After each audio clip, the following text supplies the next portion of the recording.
পুনরুত্থানকালের পঞ্চম সপ্তাহ শনিবার। প্রথম পাঠ শিষ্যচরিত 16 অধ্যায়, পদ সংখ্যা 1 থেকে 10। ম্যাসিডনে যাবার জন্যে পলের কাছে ঈশ্বরের আহ্বান। পল সিরিয়া ও সিলিশিয়ার মধ্য দিয়ে এগিয়ে চললেন। যেতে যেতে তিনি সেখানকার মণ্ডলীগুলির মধ্যে নতুন প্রাণশক্তি জাগিয়ে তুলতে লাগলেন। তারপর তিনি গেলেন দেরবায় ও লিস্ত্রায়। এই লিস্ত্রা নগরে তিমোথি নামে একজন শিষ্য বাস করতেন। তার মা ছিলেন খ্রিস্ট বিশ্বাসী এক ইহুদি নারী, কিন্তু পিতা ছিলেন একজন অনইহুদি। লিস্ত্রা ও ইকনিয়মের ধর্ম ভাইয়েরা তাঁর সুখ্যাতি করত।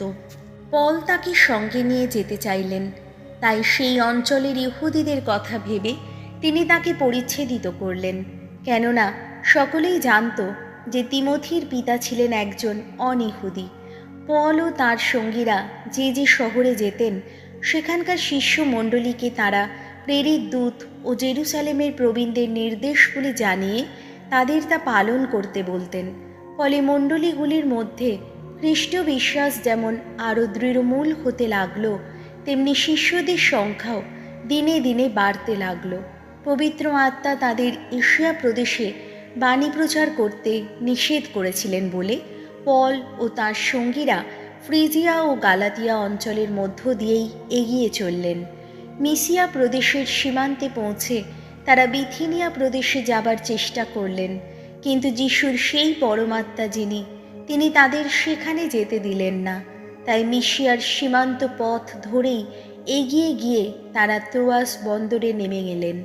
সেখানে রাত্রে পল একটি দিব্য দর্শনে দেখলেন একজন ম্যাসিডনীয় তাঁর সামনে দাঁড়িয়ে তাকে অনুরোধ করে বলছে, আপনি ম্যাসিডনে এসে আমাদের সাহায্য করুন।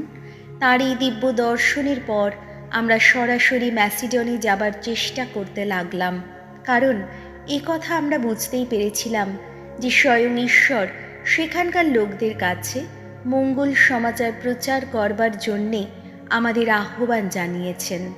প্রভুর বাণী। শাম সঙ্গীত ধুয়ো। নিখিল বিশ্ব ভগবানের স্তুতি গান করো, ভগবানের জয়ধ্বনি করো।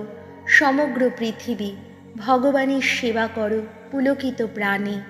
আনন্দের গান গাইতে গাইতে চলো তাঁর কাছে যাই। ধুয়ো। নিখিল বিশ্ব ভগবানের স্তুতি গান করো। জেনে রেখো ভগবান স্বয়ং ঈশ্বর।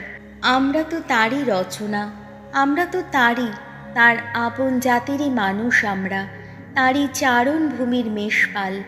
ধুয়ো। নিখিল বিশ্ব ভগবানের স্তুতি গান করো।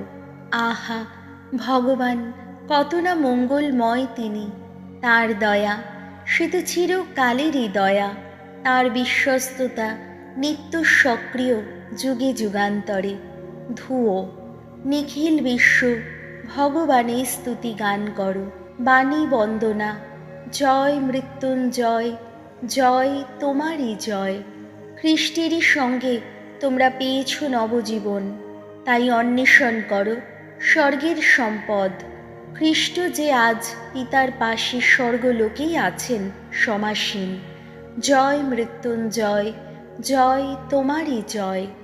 যোহন রচিত মঙ্গল সমাচার 15 অধ্যায়, পদ সংখ্যা 18 থেকে 21। তোমাদের মনোনীত করে সংসার থেকে আমি তোমাদের পৃথক করে রেখেছি। এই জগৎ ছেড়ে পিতার কাছে যাবার আগে যিশু তাঁর শিষ্যদের এই কথা বললেন, সংসার যদি তোমাদের ঘৃণা করে তবে জেনে রেখো তোমাদের ঘৃণা করবার আগে আমাকেই ঘৃণা করেছে। তোমরা যদি সংসারের লোক হতে তাহলে সংসার তোমাদের আপনজন বলেই ভালোবাসত, কিন্তু তোমরা তো সংসারের লোক নও, বরং তোমাদের মনোনীত করে সংসার থেকে আমি তোমাদের পৃথক করে রেখেছি। সেই জন্যেই সংসার তোমাদের ঘৃণা করে। আমি যে কথা তোমাদের বলেছি তা মনে রেখো। দাস কখনো তার প্রভুর চেয়ে বড় হয় না। ওরা যদি আমাকে নির্যাতন করে থাকে তোমাদেরও নির্যাতন করবে। যদি আমার কথা কখনো শুনে থাকে তোমাদের কথাও শুনবে। তবে ওরা যে তোমাদের সঙ্গে অমন ব্যবহার করবে সবই ওরা করবে আমারই জন্যে। কারণ আমাকে যিনি পাঠিয়েছেন ওরা যে তাকে জানেই না। প্রভু যিশুর মঙ্গল সমাচার।